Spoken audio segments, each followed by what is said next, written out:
You are listening to Radio Aula Mundi. Hi there, wherever you are. I'm Marco Rixecker, a freelance writer, reporter, producer, teacher, translator, tour guide, poet, singer and songwriter. I speak several languages and I'm the creator and founder of Radio Aula Mundi, an evolving podcast station where no language and all languages are spoken.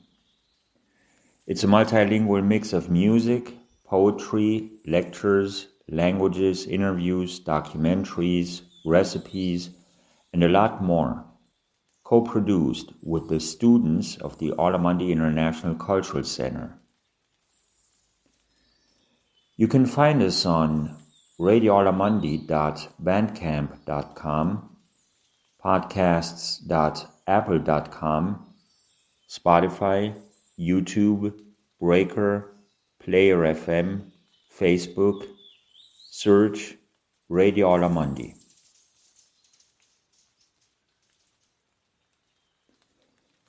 The following narrative includes excerpts from a collection of testimonies and interviews entitled Let's Talk About It Anywhere in the World, where it is all about people's voices, accents, and speech patterns, hand in hand with my own personal anecdotes and observations. In addition to that, people are free to introduce themselves and speak their minds openly, in their respective, often indigenous, languages and dialects, without any paraphrases or expectations. So, let the story go on from there.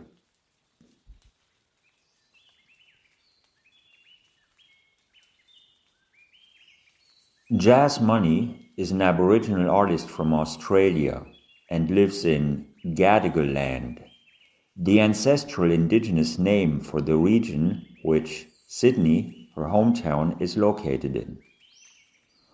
Australia is a foreign concept to her.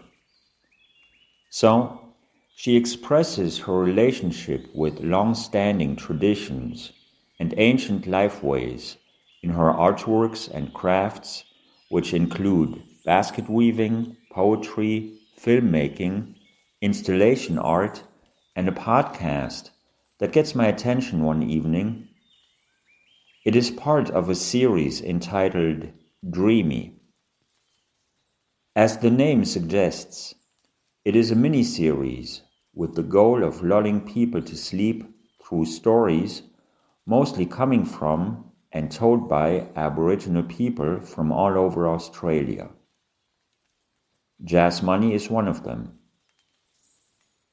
And so, when I eventually reach out to her, she quickly replies and gives me the honor of writing in her indigenous language, which she is a self-described learner of.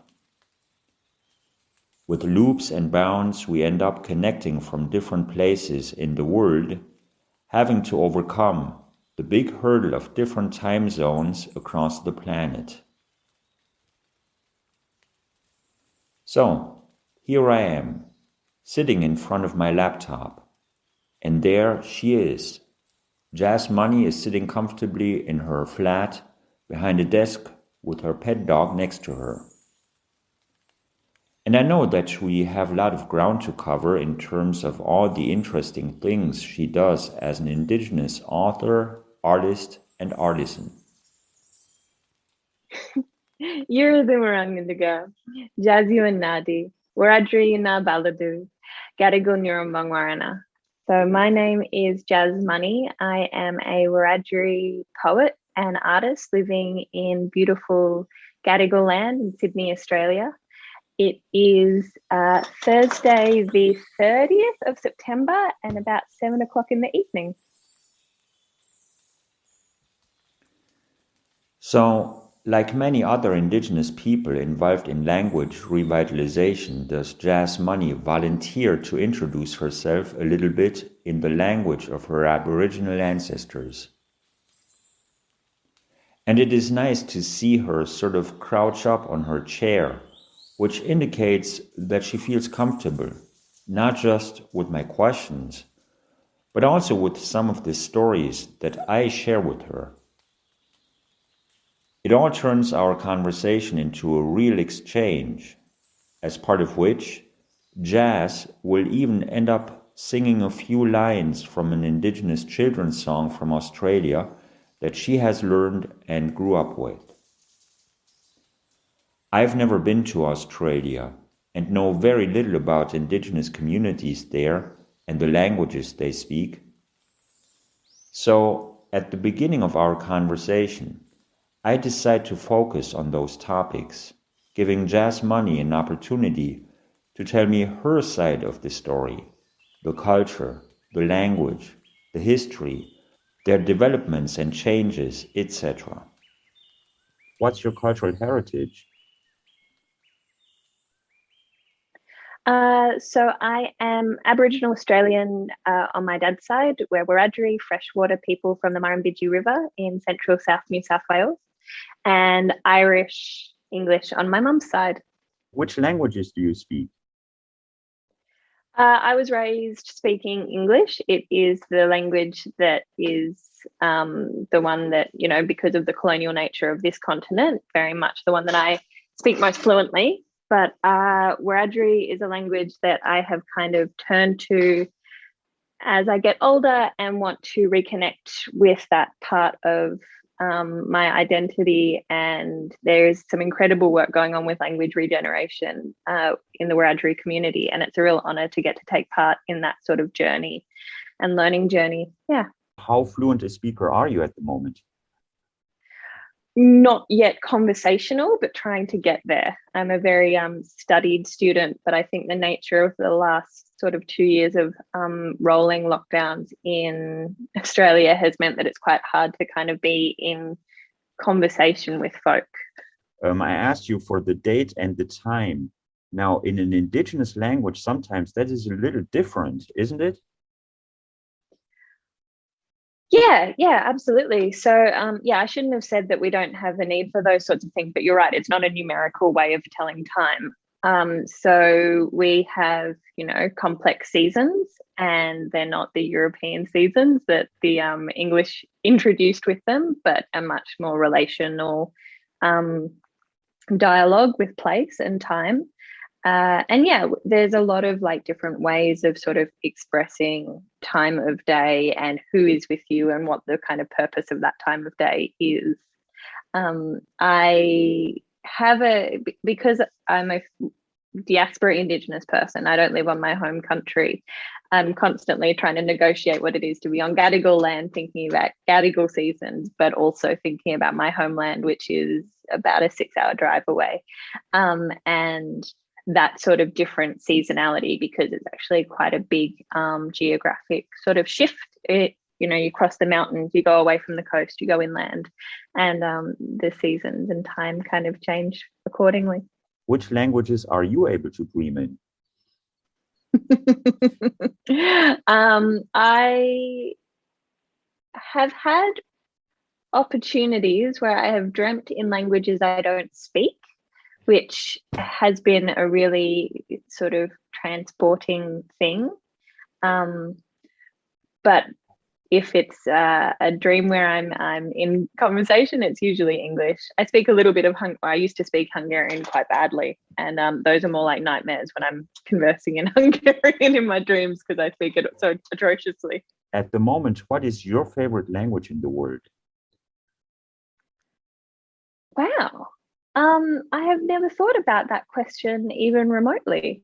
I love Australian first languages, of course, because I think they're so undervalued in this place, and they reveal total universes when you learn them. It's such a different way of engaging with place. But I also love listening to languages of the Pacific, listening to Tereo Maori. That was a twister for some reason, and different languages of the Moana. How would you describe or even classify those languages, both linguistically and aesthetically? Well, I'm no linguist at all, but across the continent, we had, before colonization, about 600 nations, and each one with at least a dialect, often many. And so there is an incredibly broad range of language, and it's very ancient as well, because we can sort of chart our histories back 100,000 years plus. So they're very complex, beautiful, rich languages. And across the continent, some, have different sort of flow and song embedded in them. Wiradjuri folk have a lot of rivalry with neighbours. Our Gamilaroi neighbours to the north think, I've been told that Wiradjuri is a harsh language, but it has these beautiful sort of tonal dips and rolls of the tongue, rolling R's, and it's a beautiful melodic language, I think. So how much of those languages, like the imagery, let's say, even metaphors, would make it into your poetry? Well, I try to work a bit with Wiradjuri. I think it reflects kind of where I'm at with my language. I'm definitely not at a point where I'm writing totally in Wiradjuri, but I integrate it a lot in my writing. And I think that's it's a huge honor to get to write in a language that's been carried for so many thousands of generations, and to kind of get to work with that and present it to people that don't necessarily speak Wiradjuri. And in Australia, we have a total dearth of engagement with First Nations languages. And so to present Wiradjuri on the page equal to English without translation is something that I really love being able to do, because I think it invites a curiosity and hopefully respect from the reader. Another common denominator among Indigenous artists and creators is that they might not be fluent in their native language, in the language of their ancestors, but quite frequently do they try to weave as much of it as they can into their artwork. As part of the picture, Jazz Money focuses on a lot more than just poetry. Basically, it's about storytelling in all shapes and guises, which includes the use of your hands, especially in basket weaving. So what's the deal with baskets? Basket weaving is totally essential to Wiradjuri, and also to, I think, nearly every First Nations mob that I know across Australia. So we have often a matriarchal culture of weaving, but not necessarily. In the Northeast, it's also a masculine responsibility as well. And so when I sat down to write this book, which is a poetry collection, I was thinking a lot about Narrabong, which is our baskets, and this sort of act of bringing things together and taking separate parts and making something that is greater than the whole. And I think that is, both a community act and an individual act. And I think baskets and poetry sort of meet there in a beautiful place. So are you able to make baskets? I'm all right. I've got a little one just here, but oh dear, I'm gonna drop my dog. I've got a little one just here. This isn't my best work, but it has a nice color pattern to it, which I quite liked, which was on natural dyes. But I'm still learning. So what is the story? Well, that's a great question, because this one is dyed with natural dyes, and that's two different types of eucalypt, and one is a lamandra, which has to be collected from country and has to be taken fresh. So you can actually read the place from where it was taken if you could read the colours. And this particular weaving style was taught to me by an auntie down on the Murray. So that gives you a more detailed way of knowing place. And if you were to travel a little bit further across the continent and across the country, you would encounter different colours, you'd encounter different methods. And in that way, I guess you're telling stories, but also one thing that I love about baskets and their relationship to words is that there is a perfect basket for everything, right? And so you know exactly what the intention is if you know how to read what its purpose is. If your basket spoke specifically to children, what would the story be then?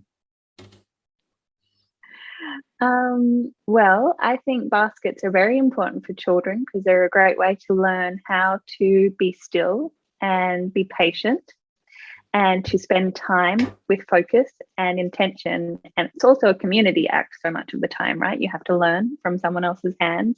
You have to sit with them and be patient with them. And while you're doing that, you tell stories. And as you tell those stories, you imbue your basket with all those stories and thoughts and feelings that you're processing. So I guess a basket for children is an act of patience and reward. In addition to all that, Jazz Money is a filmmaker. Her documentaries focus on anything involving community as a concept and value. What's your favorite tool at the moment? My favorite tool at the moment. Well, I'm a filmmaker, so I've been really having to learn how to rethink about cameras and filming while in a lockdown. And so that's a very valuable tool, but I think I'm learning how to return more to the analog as well and thinking about immediate materiality. I've been working a lot with dirt in art that I've been doing, which has been very satisfying. So I guess somewhere between the spectrum of the high-tech camera and the very low-tech carving into the dirt. If there's any particular story you could make a movie about, what would it be?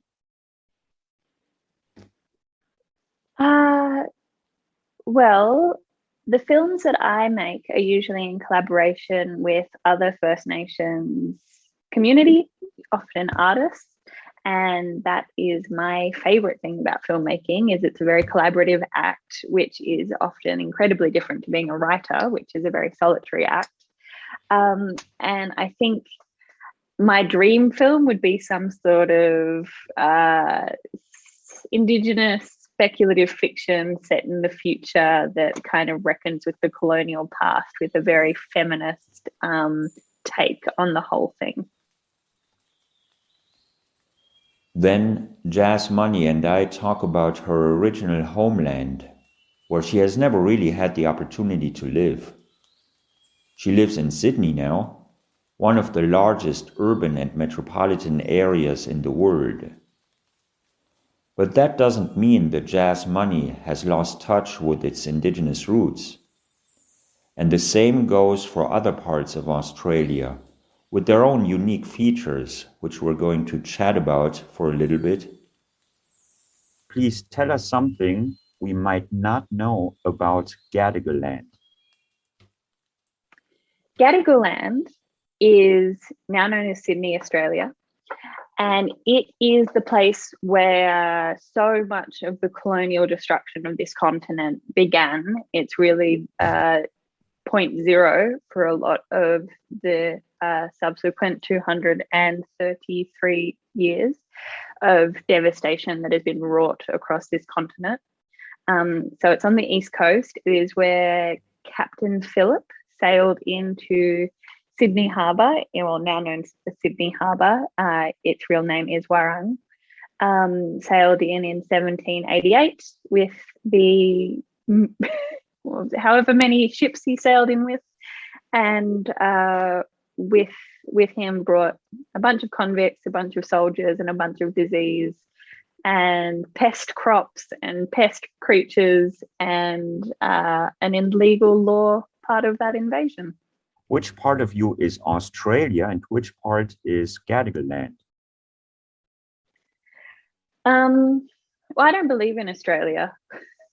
I think Australia is a convenient lie that is told by an illegal occupation. So I am only on Gadigal land right now, and I belong to the Wiradjuri and the Wiradjuri lands, which I'm not on, but that is my responsibility too. have a responsibility to Gadigal land because that is where I'm currently residing. But my heart is in Wiradjuri. So how important is your hometown or home region to you and what you do? So the Murrumbidgee River, which is south of where I am, is the place where my ancestral ties are to, and it is the place where I'm constantly yearning to be and orienting my responsibilities towards.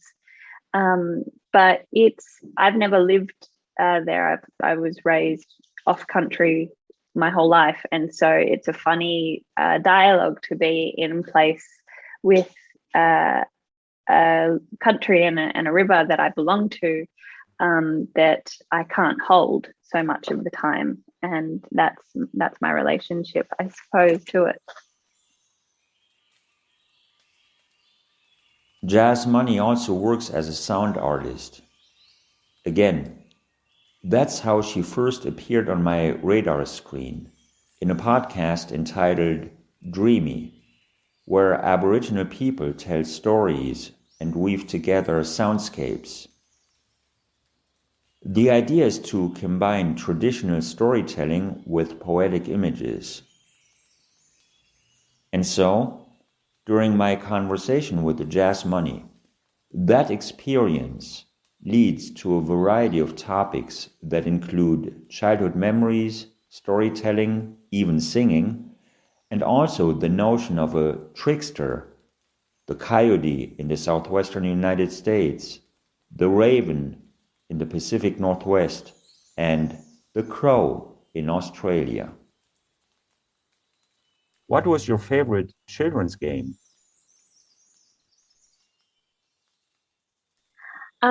My favorite children's game was, I grew up in the bush, and I was an only child till I was 5, so I spent a lot of time in my imagination and wandering around, making up all sorts of fantasy worlds. So I guess that. What was your favorite children's song or nursery rhyme? Oh, well, we have a really beautiful little children's lullaby song that a lot of kids know, that charts from down south on the Murray. They speak it in Yorta Yorta country, and then it goes the whole way up the east coast to the far north tip of Queensland on the east coast, which is so interesting because it charts across maybe, I don't know, 100 language groups, but everyone has the same rhythm and song. So do you want to hear a part of it? Sure. Inane gapuana, inane gapuana, hey, ula, ula, ula, ula, ipi. But everyone sings it a little bit differently. So I always I have had songs and rhythms stuck in my head. Maybe it's part of the reason I became a poet. But yeah, I memorized all the kids' nursery rhymes when I was little. What are you working on right now? Right now, I am currently trying to figure out the way of stringing up a very large poem across a bridge in Western Australia. It'll be about, I'm not quite sure, but over 100 meters long. And it needs to withstand some very high winds because it's on the coast. So that's one current project, and also working on some films for some friends that will be traveling actually to Paris in a month or two. So I do need to get that done. And also just continuing to write and sort of work on it, maybe another collection of poetry. Tell us about the podcast series. So what is that about? Oh, so the podcasts called Dreamy were a collaboration between Common Ground, who are a First Nations-led Australian not-for-profit, and Snapchat, the popular app. And it is a series of 5 stories being told by 5 First Nations storytellers from Australia as a way of helping people drift off to sleep, which is something that I know a lot of people have struggled with, particularly as more and more folk are addicted to their technologies. So it was an idea to get people to unplug and be prompted by their phone to actually step away from it when it's time to go to sleep. And in our stories, well, in my story, it's an audio journey back to the river, to Wiradjuri country, and to lie down and to rest and to gaze at the stars and consider where they're going to take you. Could we say that this is your gift to the world? Absolutely, it can totally be a gift. My wopala is the Lakota word that I know for that, the gift that you give. So yeah, that it's a beautiful thing to be able to give people some peace and some quiet, perhaps. So what can we learn from your story? I was very conscious that I wanted to be able to impart a sense of care and responsibility to folk when they listen to that story, because I think so many of us who live in cities feel very disconnected from place, but we have a responsibility to care for all the places that we are. And I wanted people to get that sense that they are interconnected with country and have a responsibility to it. How much field work does your artwork involve? I mean, ideally, that's all I would do. But currently, there hasn't been a heap of space for that. It's been a lot of travels in the imagination and the mind and time on the phone as field work.